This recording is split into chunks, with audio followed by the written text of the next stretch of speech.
da Universidade de Coimbra, é coordenador do Grupo de História da Faculdade de Economia da mesma Universidade, investigador do Centro de Estudos Interdisciplinares do século XX e também do Instituto de História Contemporânea desta faculdade onde estamos, e é ainda consultor do Museu Marítimo de Ilha, depois de ter sido diretor do museu durante vários anos. Tem uma extensa obra publicada, é o especialista maior e mais recente sobre o corporativismo histórico português e tenho aqui outras indicações de livros do professor, um que é uma biografia, Henrique Terreiro, uma biografia política, e outro Estado Novo e a Campanha do Bacalhau, mas gostava de salientar que tem dois livros fundamentais muito recentes, um para a história da economia social e outro, Queremos uma Economia Nova, que é precisamente sobre a experiência corporativa portuguesa e que resulta da sua lição de agregação. O professor vai nos falar esta tarde sobre a nacionalização do bacalhau, pesca, negócio e economia política. Passo-lhe a palavra. Muito bem, boa tarde a todos. Cumprimento os amigos aqui presentes e todas as pessoas que aqui estão. É um prazer vir aqui. Sinto-me em casa aqui na FCSH e no IHC em particular, e mais em casa com esta simpatia toda da Paula Borges Santos. Eu julgo que a esta hora, depois do almoço, e talvez tenha sido essa a intenção, agradeço muito o convite dos organizadores. O programa é muito interessante e eu, olhando para o programa e tendo já tanta coisa escrita e dita sobre este tema do bacalhau, achei que deveria fazer uma comunicação descontraída, talvez ainda assim menos caricatural do que poderá parecer, porque apoiada num argumento desafiante, talvez irónico, mas de grande densidade simbólica e cultural. Esta expressão, a nacionalização do bacalhau, ainda há pouco estava ali a brincar com o professor Fernando Rosas sobre esta expressão, tem muito que se lhe diga. E recuperando aqui uma graça do Ramalho Ortigão numa das suas farpas, eu diria que já cometemos aqui um erro virtuoso por parte da organização de elevar talvez demasiadamente o bacalhau na escala social, porque ele dizia isso a propósito da carestia, etc. Eu proponho uma interpretação histórica situada numa perspectiva de história cultural da economia, podemos chamar-lhe assim, entre o económico e o simbólico, sobre esta fenomenologia que está explicitada no título, ou seja, a nacionalização do bacalhau. Trata-se de um processo, não se trata de um facto, e, portanto, é mais difícil de captar nas suas evidências e nas suas dinâmicas mais invisíveis. Em todo o caso, eu penso que uma visão espessa deste fenómeno de sedimentação histórica de um símbolo identitário que se tornou nacional. Se fizermos um inquérito identitário, com certeza que o bacalhau será o primeiro símbolo da imagem de nós mesmos perante os outros. Isto implica periodizações, implica eleger subtemas seletivos através dos quais esse processo de identificação ou da filiação sociocultural se possa verificar. E nesse sentido eu elegi 3 tópicos fundamentais que são inescapáveis de algum modo: a pesca, o negócio, e o negócio envolve evidentemente o consumo, a circulação e uma certa economia política do bacalhau que daria para uma conversa mais longa. Em primeiro lugar, aqui 2 ou 3 considerações preambulares. Nem todo o património é inventado, seja ele material ou imaterial. Trata-se de uma realidade socialmente construída e, sendo socialmente construída, ela é historicamente construída, ou seja, deixou rastro. O caso do bacalhau é muito interessante porque ele traduz-se essencialmente em várias sublinhas patrimoniais que nós podemos identificar, desde logo património natural relacionado com a espécie, património humano e social relacionado com a pesca e com a vida das comunidades e dos homens que fizeram esse trabalho migratório transoceânico no mar, que foi objeto de várias representações épicas, e, em terceiro lugar, a tradição alimentar. Ou seja, esta questão mais ou menos misteriosa e relativamente caricatural de perceber este paradoxo cultural do bacalhau enquanto ícone português, que reside essencialmente numa pergunta que qualquer estrangeiro nos pode colocar num ambiente comensal ou outro. Eu várias vezes, já em almoços com colegas historiadores estrangeiros e outros, esta pergunta surge sempre e é a pergunta-chave.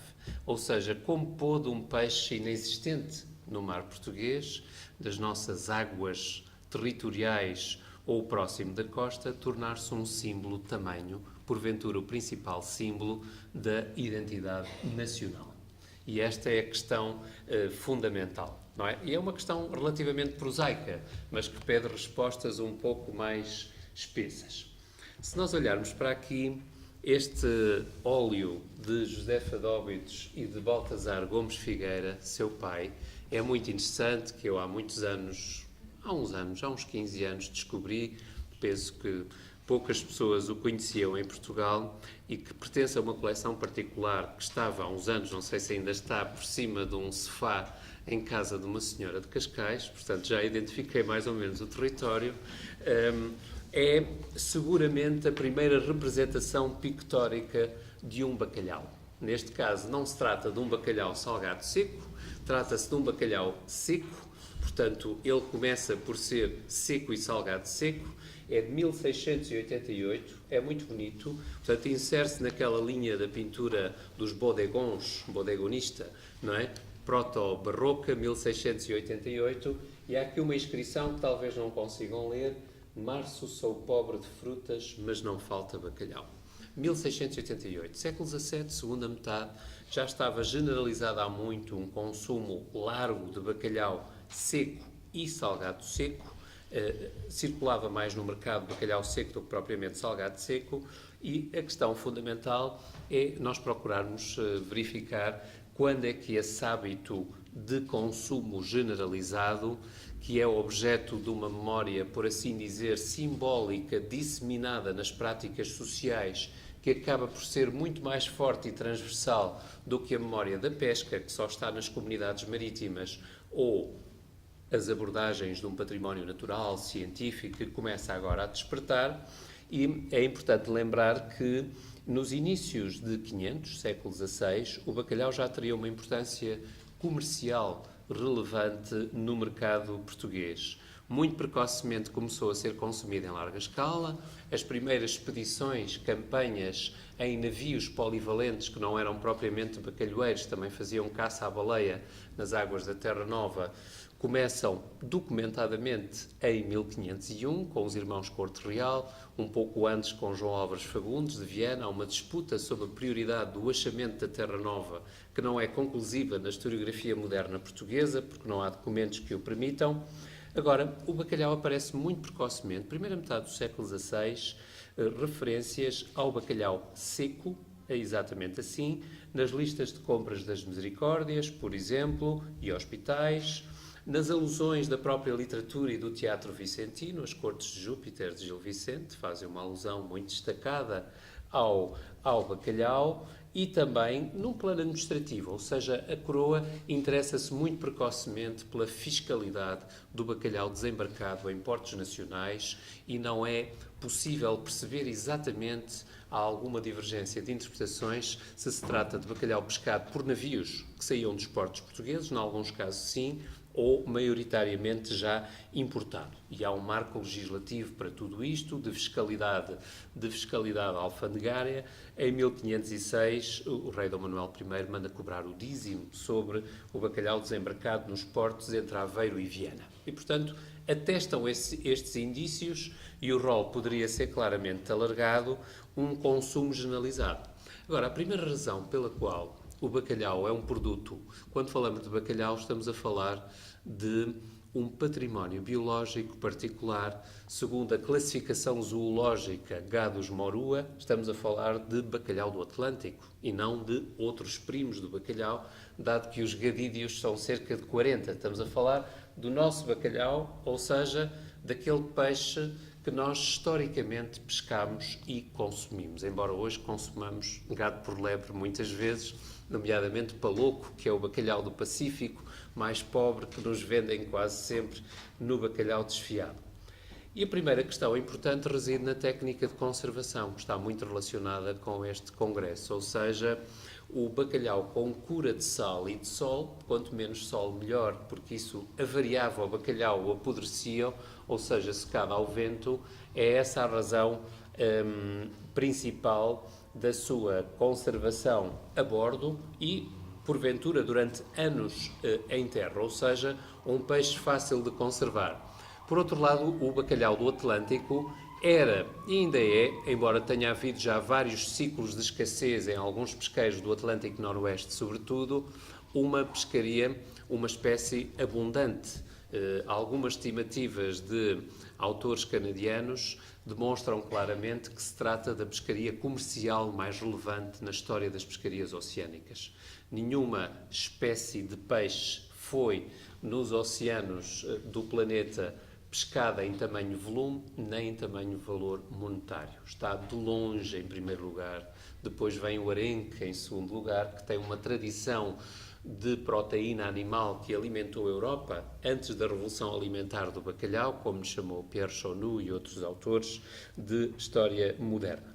Ou seja, a primeira razão pela qual o bacalhau é objeto de uma procura muito intensa na Europa do Sul e desperta campanhas e expedições transoceânicas de pesca para os grandes bancos da Terra Nova, que ficam em média a 1800 milhas de distância dos portos portugueses, da Galiza, da Biscaia e menos um pouco da Bretanha francesa, que foram de onde saíram os navios, é o facto de se tratar de uma proteína animal muito concentrada e muito valiosa, ou seja, é um concentrado de proteína de grande valor. Por outro lado, é um peixe que, devido ao seu trato e à possibilidade de aproveitamento de tudo um pouco, tem uma produtividade muito alta, desde logo a bordo e depois em terra, que é fácil de processar, tem pouca gordura e é fácil de conservar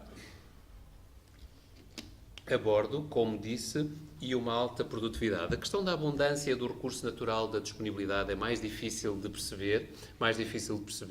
Há aquele relato alegórico que o Fernand Braudel cita, o relato de um capelão que sai da Bretanha, que transmite à autoridade portuária, em pleno século XVII, que os bacalhaus eram tantos na Terra Nova que o navio tinha dificuldade em sulcar as águas. É uma imagem alegórica, mas que traduz muito bem uma certa alegoria da abundância que vai perdurar até ao século XX, porque, na verdade, episódios de escassez comprovada e que despertaram os estudos científicos só surgem em final da década de 50 do século XX, pela primeira vez, associados a fenómenos de alterações climáticas conjugados com sobrepesca.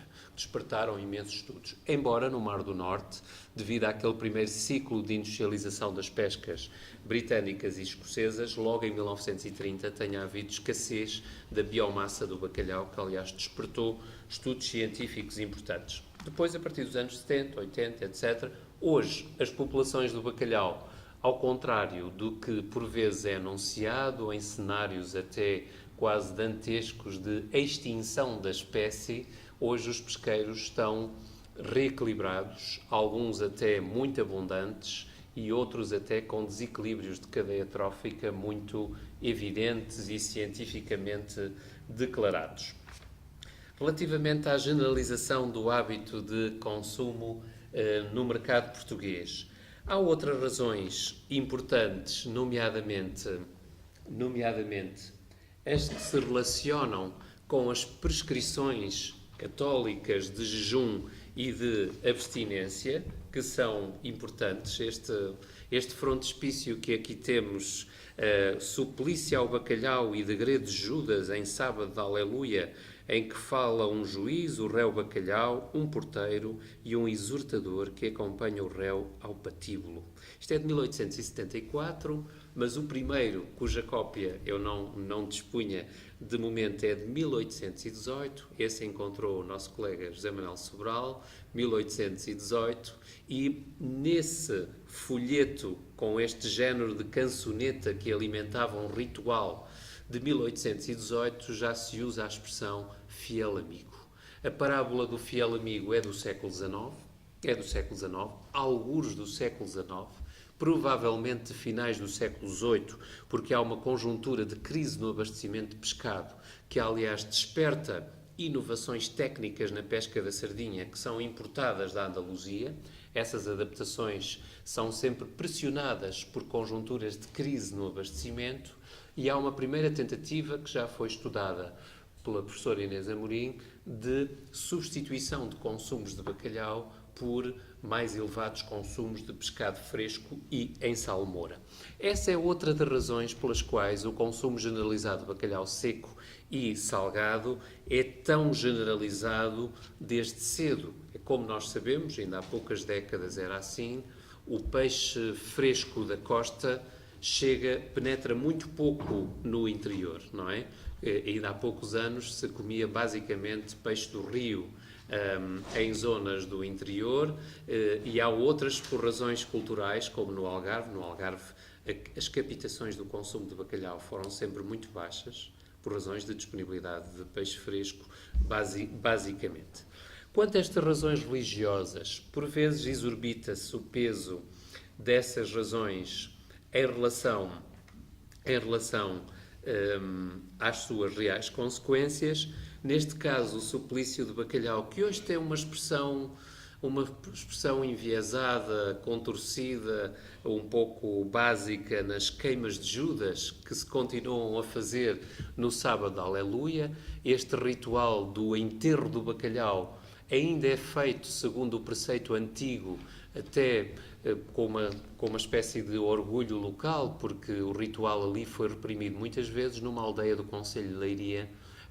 Ainda é feito todos os anos e foi reprimido duramente pela PIDE, pela Polícia Política, pela GNR, durante o período do Estado Novo, porque estas eram ocasiões, eram expressões de uma religiosidade popular e pagã que se permitia fazer sátira aos poderes públicos, às câmaras, às autoridades, etc. E, portanto, os enterros do bacalhau eram muito isto. Agora, eles surgem em Portugal muito precocemente, como rituais pagãos de religiosidade popular e de sentido satírico, como disse. O primeiro que se conhece é de 1818 e já expressa essa expressão contundente do fiel amigo, que quer dizer basicamente uma subsistência próxima das populações, fonte de proteína alimentar, subsistência fundamental, socialmente transversal, embora esse estudo sobre a topografia social dos consumos não esteja propriamente feito e, portanto, não podemos afirmar com clareza que o bacalhau é consumido genericamente pelas classes populares. Este enterro do bacalhau no sábado da Aleluia assinala o fim da Quaresma e o regresso aos dias de Gordo, ou seja, o calendário da prescrição religiosa tinha os dias de Gordo e os dias de Magro. Os dias de Magro eram os 40 da Quaresma e os 30 do Advento, mais todas as sextas-feiras, quase metade do calendário civil. As privações desses longos dias de Magro eram exprobadas, fazendo do bacalhau uma espécie de réu popular que se permitia a todas as sátiras. É claro que as origens ancestrais destes rituais são hebraicas, é o ritual do Sabbat, não é? E foram apropriadas pelo cristianismo de maneira transversal e depois vertidas nas prescrições propriamente católicas. É neste. Esta imagem que nós aqui temos, que já é de finais do século XIX, na paródia do Bordal Pinheiro, é muito interessante porque ela, na verdade, socializa esta parábola do fiel amigo e, portanto, decreta o jejum obrigatório, ou seja, o Zé Povinho não podia chegar ao fiel amigo, portanto, o jejum passava a ser obrigatório. Isto é de 1899, depois há uma glosa em 1901, há muitas nesta altura. Na viragem do século, esta produção iconográfica é muito, muito abundante. No Museu Marítimo de Ilha já foi feita uma exposição que pôs em contraponto estas expressões transversais sobre as crises de carestia e de escassez do bacalhau, que são, no fundo, a expressão social e política da questão do bacalhau, que podemos equiparar à questão cerealífera, ou seja, crises cíclicas do abastecimento induzidas por crises de carestia e de escassez que pediam regulamentação estatal ou uma intervenção das autoridades, como veio mais tarde a ocorrer. E, portanto, durante a República elas são muito comuns, durante a Primeira Guerra Mundial por razões óbvias, misturam-se algumas destas expressões com a retórica afoncista do bacalhau a pataco, que é uma espécie de promessa, diríamos hoje, populista, de subsistência barata para travar também a alta dos salários. Portanto, uma certa economia política da subsistência ou economia moral das multidões, podemos dizer assim, ou adaptar. Portanto, esta produção é riquíssima. Agora, um processo fundamental de nacionalização do bacalhau, além desta apropriação icónica e destas glosas que vão surgindo e que são muito mais intensas a partir de finais do século XVIII e, sobretudo, ao longo do século XIX, segunda metade em particular, e no contexto da crise do Estado Liberal, depois da crise finiscolar de 1891, da bancarrota do Estado, no contexto do ágio do ouro, da inflação dos preços e da depreciação do valor da moeda, aí as coisas crescem, mas uma razão fundamental de nacionalização do bacalhau, ou um subprocesso, é o instrumento fiscal, a fiscalidade. É muito interessante perceber isso porque nos inícios do século XIX começam a surgir o problema económico do bacalhau, a tal questão do bacalhau, começa a ser objeto de uma elaboração económica cada vez menos sincrética e mais consistente. Nomeadamente num certo discurso ainda iluminista, de sentido liberal, em que os primeiros economistas, nomeadamente ligados à Academia das Ciências, Constantino Botelho Lacerda Lobo, por exemplo, Torlado da Zambuja, outros, há várias memórias que abordam a questão do bacalhau de forma autónoma ou de forma mais secundária, começam a conceber ou a declarar o bacalhau como uma riqueza nacional, ou seja, como um recurso que era há séculos apropriado pelos nossos capitais e que deveria ser objeto de uma estratégia do Estado para acrescer os meios de subsistência da população. Portanto, uma economia política que já formula as coisas deste modo.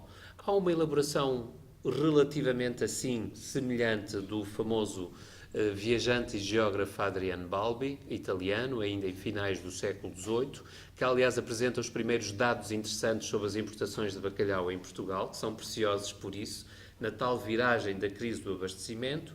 Pois há várias glosas na primeira metade do século XIX de sábios da Academia das Ciências sobre o problema do bacalhau, mas a primeira abordagem muito próxima das ideologias do ressurgimento nacional e de uma intervenção autoritária do Estado neste aspecto particular da crise das subsistências, encontramos-la sobretudo em Oliveira Martins. No texto Portugal nos Mares, depois publicou em livro, 1889, que aliás era um manifesto do movimento progressista da Vida Nova, não é? Que já trazia no bojo soluções ditatoriais ou de superação do Estado liberal, alegadamente incapaz de resolver a questão das subsistências.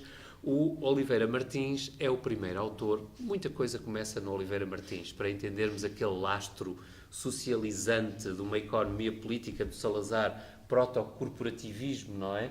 No Oliveira Martins está lá quase tudo. E Oliveira Martins discute, é o primeiro autor em Portugal a discutir o estranho fenómeno de nacionalização do bacalhau, que é precisamente o que me trouxe aqui, e denuncia os desastrosos efeitos económicos daí decorrentes. E vou citar: da pesca de onde fôramos expulsos pelos ingleses, ficara-nos em triste compensação o hábito de comermos de bacalhau, de preferência ao peixe das nossas costas, e de o comermos estrangeiro, desde que deixou de o haver nacional. Repare.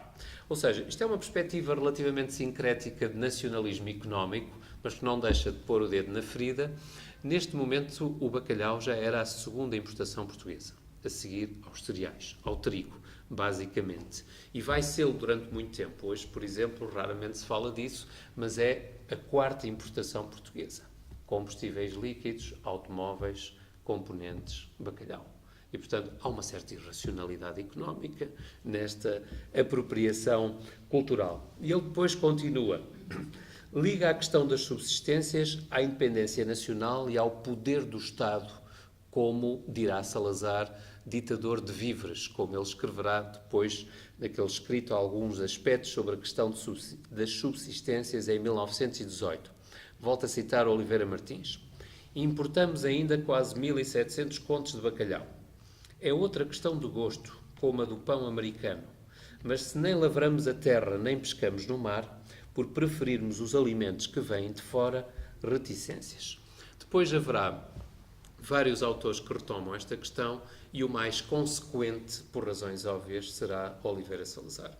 Porque nesse escrito do Salazar, que eu penso que nem sempre é devidamente valorizado para se entender uma certa economia política de antigo regime, ou com traços de antigo regime, que está no pensamento económico de Salazar, é muito importante. Aquele escrito dele, publicado no Boletim da Faculdade de Direito de Coimbra, 1918, alguns aspectos sobre a questão das subsistências, a Ana Paula conhece bem isso, é ali que ele formula uma doutrina sobre o Estado ditador de víveres, estabelecendo um contraponto entre um Estado autoritário supostamente capaz de gerir a questão das subsistências e uma república manifestamente incapaz. Ele escreve em 1918, não é? Verbera, aliás, o aparelho administrativo, a parafernália de instituições da República, incapaz de desagravar, como ele diz, a questão das subsistências e por aí fora. Depois disto, e antes disto, temos imensas abordagens da questão do bacalhau. Não posso citá-las todas, mas quero destacar, sobretudo, a abordagem de Alberto Soto. Alberto Soto, um aveirense com linhagem local, que ainda hoje a tem no apelido, era um deputado do Partido Democrático muito ligado aos interesses da Associação Comercial de Aveiro e em 1911 tentou apresentar ao Ministro das Finanças Sidónio Pais, então era Sidónio Pais Ministro das Finanças, um programa de revitalização das indústrias do bacalhau, carreado, digamos assim, através dos interesses locais e regionais. Não foi aceito por Sidónio em 1914, depois daquele superávit afoncista de 2 exercícios seguidos.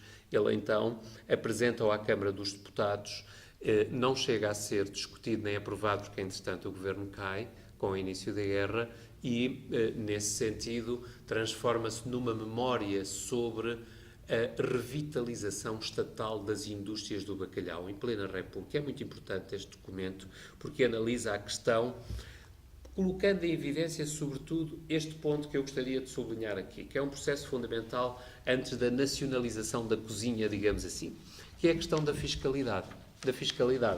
Ou seja, há um grande debate nesta época e anteriormente também, relativamente à existência de uma fiscalidade, sobretudo aos impostos alfandegários, nacional ou antinacional. Atravessa vários setores da economia portuguesa. E nesta altura, como a produção nacional não passava de 10, 12% no máximo do consumo do mercado interno, que era larguíssimo já então, há um debate sobre a natureza da fiscalidade, na medida em que um bacalhau desembarcado por navios portugueses era objeto de direitos de importação. Isto pode ser bizarro ou caricato, mas era assim. E, portanto, a fiscalidade era por natureza antinacional, ou considerada assim, e começa a haver pressão dos interesses, sobretudo das elites empresariais, que não são muito expressivas nesta área, para que houvesse uma nacionalização da fiscalidade, ou que ela fosse amiga da produção nacional, reduzindo os direitos ad valorem para apenas 5%, e reduzindo a eterna questão da taxa do imposto de pescado, que é historicamente a grande taxa sobre as transações do peixe em Portugal. Esse debate começa em 1886, passa por 1901, sempre com revisão legislativa, prolonga-se em 1912, 14, 21 e depois Salazar pega na questão com a isenção de contribuição industrial para os armadores da pesca do bacalhau. Outro processo importante de nacionalização do bacalhau é o aportuguesamento das receitas. Neste livro de cozinha, mais de 100 maneiras de cozinhar bacalhau, mais tarde, já nos anos 50, 58, salvo erro, aparece pela primeira vez 1000 maneiras. É a primeira vez, portanto, houve algum efeito de multiplicação, não é? 100 maneiras de cozinhar bacalhau, volume 1, 1905, aparece pela primeira vez uma ou outra receita com esta designação bacalhau à portuguesa. Ou seja, esta tradução nacional de um modo de cozinhar que já estaria enraizado nos hábitos sociais. Uma pesquisa mais exaustiva dos livros de cozinha que o José Manuel Sobral está a fazer, penso que trará outras conclusões, sobretudo sobre os fluxos culturais, o bacalhau afrancesado, aportuguesado e como é que as coisas se passaram num plano de trade-off, digamos assim, mas isso não é muito importante aqui para o caso, porque não é o ponto crucial da questão. A verdadeira nacionalização do bacalhau, ou a sua tentativa de fusão com a nação, ocorre com o Estado Novo. Ou seja, durante a República, em média, o contingente de produção nacional não passa de 15%.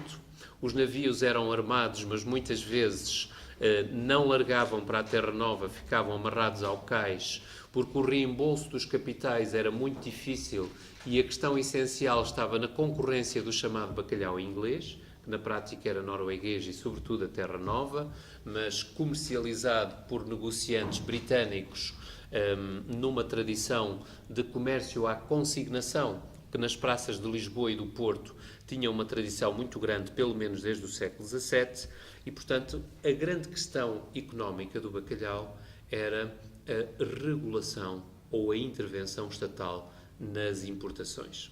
Quando o Estado Novo lança a campanha do bacalhau, esta é a evidência tangível dos resultados da campanha do bacalhau, ou seja, partimos de um ponto muito baixo, uma produção nacional, pesca e secagem, na ordem dos 12% do consumo aparente ou total do mercado interno, porque as exportações para as colónias eram residuais, e chega-se em 1954 ao ponto máximo da substituição de importações, com 84% das necessidades do consumo e com uma média deste largo período 1934-1967, que é de 61% de produção nacional.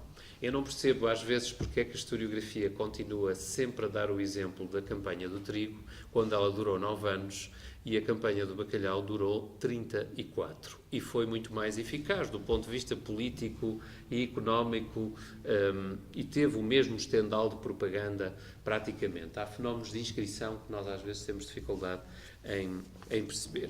Em que é que consiste a campanha do bacalhau? Consiste num programa de autarcia relativa, ou seja, de substituição parcial de importações.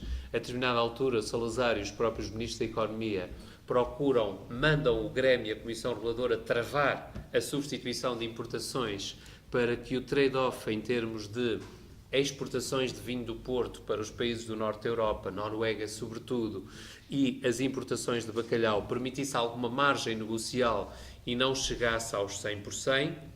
Por outro lado, é um exemplo típico de corporativismo de Estado, ou seja, de intervenção autoritária e institucional do Estado num problema político, social e económico que estava muito associado à imagem negativa das instituições republicanas para resolver o magno problema da questão das subsistências, que do ponto de vista retórico é exacerbada pela propaganda do regime para legitimar a fórmula de intervenção corporativa e estatal do Estado, que consistiu basicamente num esquema clássico, muito diferente das conservas de peixe, porque o que estava em causa eram as importações, e, portanto, o que se faz, basicamente, é condicionar as importações através de uma cartelização obrigatória do negócio importador, que era um lobby muito poderoso, obrigando os armazenistas e importadores a comprar por cotas uma parte da produção nacional previamente aos armadores e só depois lhes eram atribuídas licenças de importação a preços de garantia, ou seja, à Comissão Reguladora de Comércio de Bacalhau. Este cartaz, a guache que aqui vemos, faz parte de uma coleção única de 40 cartazes que pertence ao Museu Marítimo de Ilhavo. São muito bonitos, muito diferentes da publicidade de produto ou de marca das conservas portuguesas, porque se trata de uma propaganda de Estado e não de uma publicidade de produto. Ou seja, são muito, muito interessantes porque basicamente fazem a propaganda legitimadora do abastecimento, da regularização desse magno problema, do acerto da fórmula de intervenção do Estado. E reparem como aparece aqui pela primeira vez. Isto já é do tempo da guerra, é de 41, mas a expressão é cunhada por decreto nas classificações oficiais da tabela de preços em 1936, bacalhau nacionalizado. Isto pode parecer do PREC, mas não é. 1941, nacionalizado era o bacalhau importado salgado verde, só com a salga de bordo, que é objeto de uma cura nacional nos secadores portugueses, segundo a memória do sabor, ou seja, segundo o paladar. Isto quase bate certo com a certificação de qualidade recentemente feita pela Associação dos Industriais do Bacalhau, que recolheu memórias do sabor, know-how do processamento a bordo dos velhos capitães, dos pescadores, etc. Esta expressão, bacalhau nacionalizado, diz bem da intenção ideológica do Estado de cooptar um produto para um âmbito nacional, nomeadamente ao nível da reprodução ideológica, com uma evidente retórica de nacionalismo económico. O que é certo é que a campanha do bacalhau, do ponto de vista dos resultados económicos, voltamos aqui, é muito eficaz, é muito estável.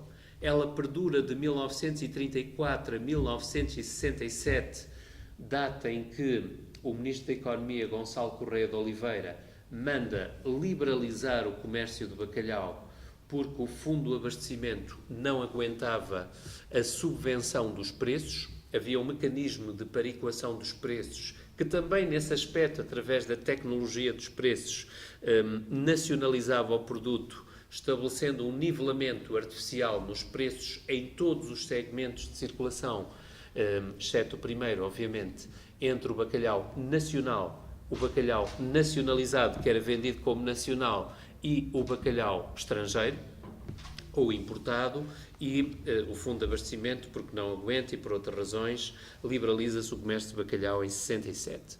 A campanha assenta em 3 pilares. Condicionamento das importações, já o disse, através da Comissão Reguladora de Comércio de Bacalhau e do Grêmio dos Importadores de Armazenistas. Proteção dos fatores de produção nacional, capitais, trabalho e, sobretudo, seguros marítimos, que era uma questão fundamental que pesava nas contas de exploração das empresas, através do poderoso Grêmio dos Armadores de Navios de Pesca do Bacalhau, onde imperava a figura do delegado do governo, Henrique Terreiro, e um modelo autoritário de recrutamento das tripulações, que é definido repressivamente em 1937, aproveitando o Estado para reprimir uma greve dos pescadores de bacalhau, que foi a primeira e a última em grande escala, em 1937, de tal modo exemplar foi a repressão e eficaz também. Este cartaz que estão a ver é mais um exemplo de propaganda sobre as praças de armamento, as economias regionais, locais e o oligopólio de empresas armadoras que durante o Estado Novo oscilam entre 24 e 28, ou seja, não há grande concentração das empresas. A única empresa de grande dimensão é uma empresa cujos capitais são detidos pelo Grêmio, tal como nas moagens e no trigo aconteceu, ou seja, é o Estado que induz a concentração das empresas para obrigar ao armamento de arrastões. Era a Sociedade Nacional dos Armadores de Bacalhau, a velha SENAB, que chegou a armar 10, 12 navios. A maioria das empresas de Aveiro, Ilha, Figueira da Foz, Viana, tinham um navio, 2 navios no máximo, e em 2 campanhas realizavam o investimento no navio, ou seja, era um negócio da China, brutal, com níveis de renda altíssimos e com garantia ou reserva de mercado devido à sua largueza histórica e aos mecanismos protecionistas impostos e definidos pelo Estado Novo. Aqui, esta imagem é interessante também para ver como a frente de trabalho, os pescadores são objeto de uma propaganda específica no âmbito da chamada Organização Corporativa das Pescas, que é uma espécie de subterritório no corporativismo, onde impera essa figura do almirante tenreiro, o almirante a partir de 1960, que é uma espécie de quisto dentro da organização corporativa, do qual nem o Salazar gostava, porque a determinada altura cresceu demasiadamente e foi necessário combatê-lo, sem eficácia, e o pescador de bacalhau é apresentado ideologicamente, quer nesta revista Jornal do Pescador, editado como suplemento ao Museu de Marinha a partir de 1939, onde se encontra todo um rastro de propaganda sobre a pesca do bacalhau e as pescas em geral, mas sobretudo sobre a pesca das pescas, que é a pesca do bacalhau. E depois há toda uma produção propagandística de que este óleo sobre Platex, do Domingos Rebelo, que era um artista de regime, que é o autor, aliás, dos murais da Assembleia da República, estão a ver, açoriano, muito conhecido. Esta é a imagem iconográfica principal. E reparem, este pescador, que é um homem que ainda há poucos anos estava vivo, entretanto já faleceu, da Calheta dos Açores, encontrei-o lá nos Açores, foi uma grande festa, porque ele nunca se tinha visto neste quadro, é representado aqui como uma figura eisensteiniana. Isto parece do realismo soviético, não é? Portanto, reparem, é um pescador de bacalhau. Este quadro muito feio, cuja cópia está no Museu Marítimo de Ilha, o original está na Secretaria de Estado das Pescas, chama-se Família Pescatória, estabelece uma equiparação, uma similitude entre as comunidades pescatórias e a organicidade da sociedade portuguesa induzida pelo corporativismo. E reparem, ao centro está a figura do pescador marinheiro. É assim que ele é retratado na propaganda. O pescador de bacalhau não é um simples pescador. É um herdeiro direto dos navegantes de 500, dessas figuras historicistas da Golden Age da história portuguesa. E depois aparece toda a obra social das pescas. O lugre de 3 mastros, o iceberg, que é uma metáfora dos perigos que a assistência corporativa do Estado Novo temperava e protegia, reparem na mensagem, os asilos para idosos, as escolas de pesca, os lactários, as creches, as maternidades, ou seja, a obra social das pescas que fez do bacalhau uma lenda nacional e uma política ou uma subpolítica do corporativismo no centro das preocupações do Estado Novo. O grande ritual nacionalista de celebração da epopeia do bacalhau é a bênção dos bacalhoeiros, que é um ritual nacionalista e fascista, retintamente fascista, até ao fim da guerra, que combina uma liturgia católica e pagã e que é celebrado e decidido em gabinete de Estado desde 1936 e só acaba em 1974, a bênção dos bacalhoeiros, que aliás atinge uma popularidade muito grande. E reparem, por exemplo, nesta fotografia, que é uma fotografia belíssima, muito interessante, de 1951, e que é um retrato quase de alegria no trabalho, não é? Isto é a tripulação do Argus. A fotografia foi obtida por um propagandista genial chamado Alan Villiers, um repórter da revista National Geographic, que, por encomenda de Salazar e Pedro Teotónio Pereira, que na altura era embaixador em Washington e que sempre se interessou muito por esta campanha do bacalhau, aliás é ele que a lança nos anos 30, esse repórter, esse escritor, que era sobretudo um cronista marítimo, escreve esse livro, A Campanha do Argos, faz um álbum de fotografias, faz um documentário, um filme, que circula muito à escala internacional numa difusão propagandística muito interessante. O cinema é outro veículo, cá está a frota branca. O cinema é outro veículo de nacionalização ou de difusão nacional de uma certa mitologia sobre o bacalhau, sobre a pesca e sobre os pescadores marinheiros. Curiosamente, isto pode ser surpreendente, o cinema de regime só produz um filme sobre a pesca do bacalhau. Muito mau, mesmo muito mau. É este, Heróis do Mar, realizado por Fernando Garcia em 1949. É um filme do qual já não resta a banda de som, portanto só há a imagem, E o título é ostensivamente, aliás, foi a censura que o alterou, chamava-se Sol da Meia-Noite e passou a chamar-se Heróis do Mar, foi assim que estreou, e teve argumento de um jornalista nazi, do Diário da Manhã, Jorge Simões, que era o assessor de imprensa do delegado do Governo dos Organismos das Pescas.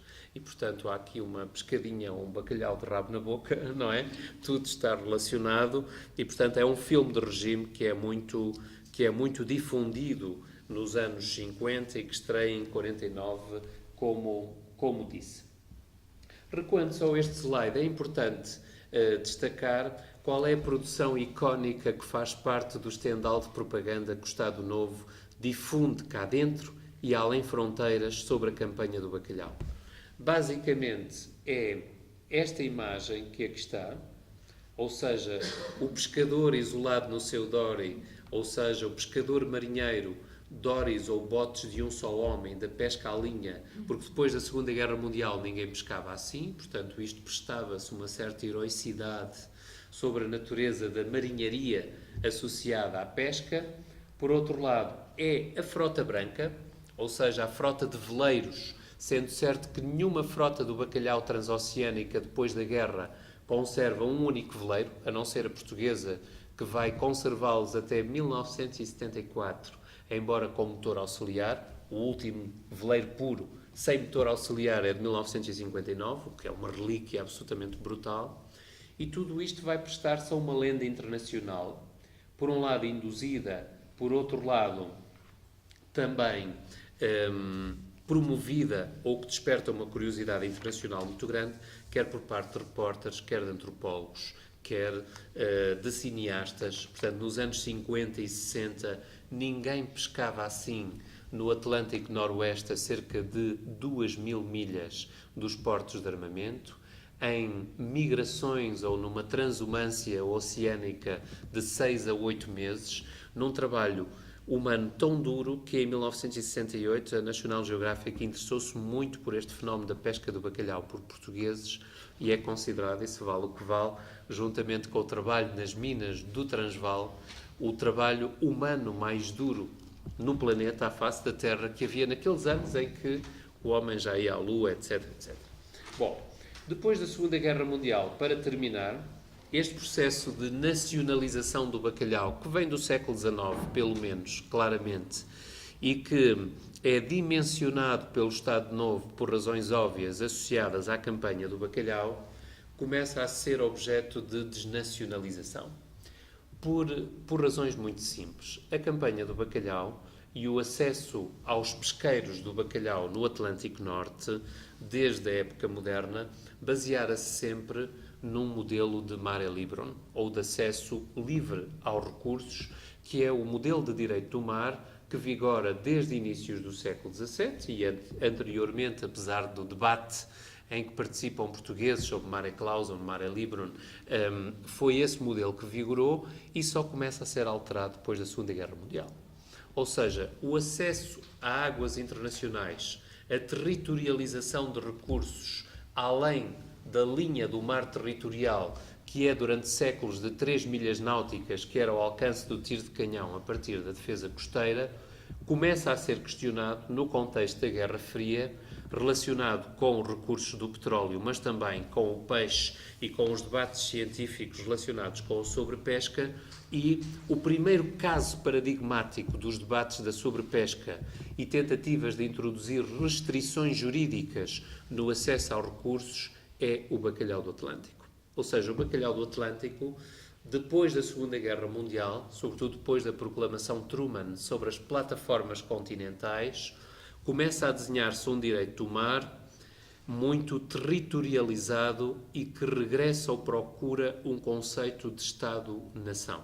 É o movimento de territorialização soberana do direito do mar, que vai ter como marcos fundamentais as Conferências das Nações Unidas de Direito do Mar de 58 e 62 e depois, no contexto de 74 e 77, o nascimento do conceito geográfico, jurídico, geopolítico de Zona Económica Exclusiva de 200 milhas náuticas, ao qual Portugal adere num contexto de uma certa política externa terceiro-mundista que em Portugal vigorava durante a Revolução, porque a subscrição do conceito jurídico de zona económica exclusiva é feita pelos governos revolucionários de Vasconcelos, tendo o professor Mário Ruivo, aliás, que faleceu agora, como Ministro dos Negócios Estrangeiros, no âmbito da terceira Conferência das Nações Unidas, cuja decisão fundamental é tomada em 74. A figura da zona económica exclusiva é adotada no direito interno português em 77, e o que é que acontece aí? Apressando a explicação, Portugal regressa ao modelo de Estado costeiro ou arquipelágico, não é? Onde estivera durante séculos, mas sem esse constrangimento do direito do mar. A política de pescas desprivilegia as pescas longínquas, modelo em que assentara a organização corporativa do Estado Novo e, portanto, a organização corporativa é desmantelada em 74 por razões políticas e, de seguida, o direito do mar dá-lhe o golpe final, porque não era possível aceder aos pesqueiros em regime de mar livre e com abundância de recursos como existira durante décadas e séculos, e, nesse sentido, começa a haver uma mudança profunda no direito do mar, no regime de acesso aos recursos, que vai mudar historicamente a relação de Portugal e dos portugueses com a pesca do bacalhau. Ou seja, aquela ideia que por vezes formula, segundo a qual há erros de política, uma espécie de ruptura demasiado radical e envergonhada com as políticas do Estado Novo, conduziu ao abandono das pescas longínquas. Isso não é bem assim, porque a razão fundamental está relacionada com fatores externos e insuperáveis, basicamente. No caso das outras pescas não é a mesma coisa, mas neste caso é fundamental perceber isto.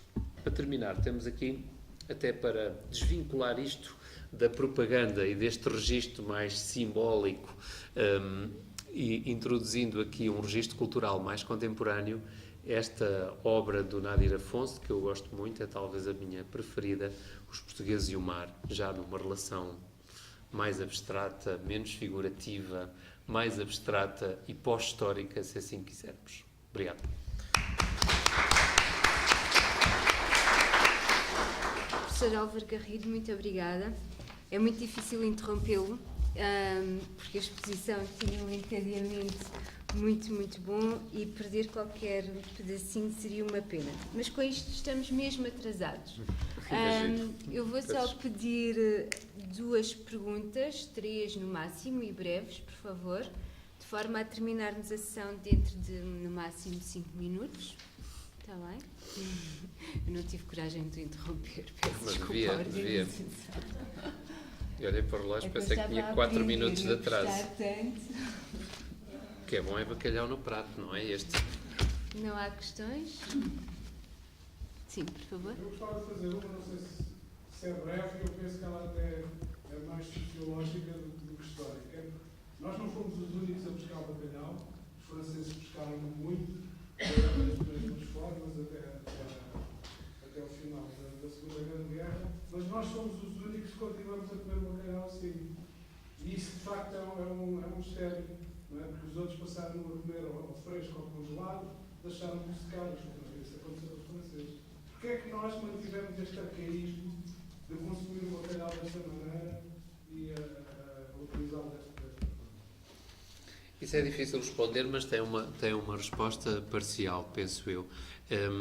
Em primeiro lugar, no caso da Espanha e no caso da França, nunca houve um consumo territorialmente tão transversal.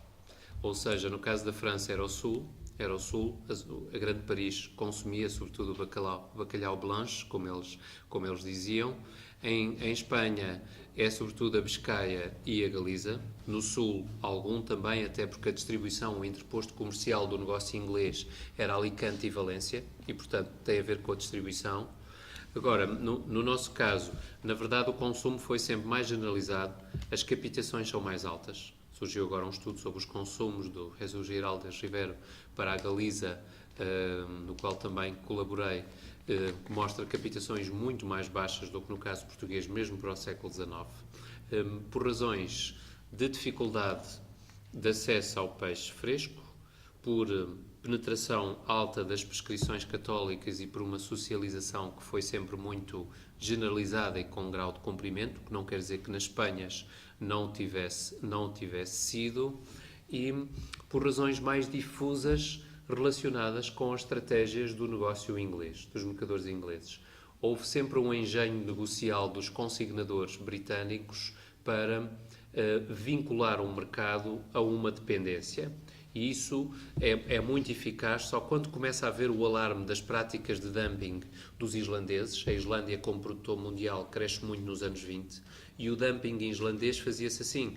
Quando os navios portugueses chegavam, os islandeses, através dos mercadores ingleses à Praça do Porto e de Lisboa, inundavam o mercado nacional de bacalhau islandês e faziam envilecer os preços do nacional.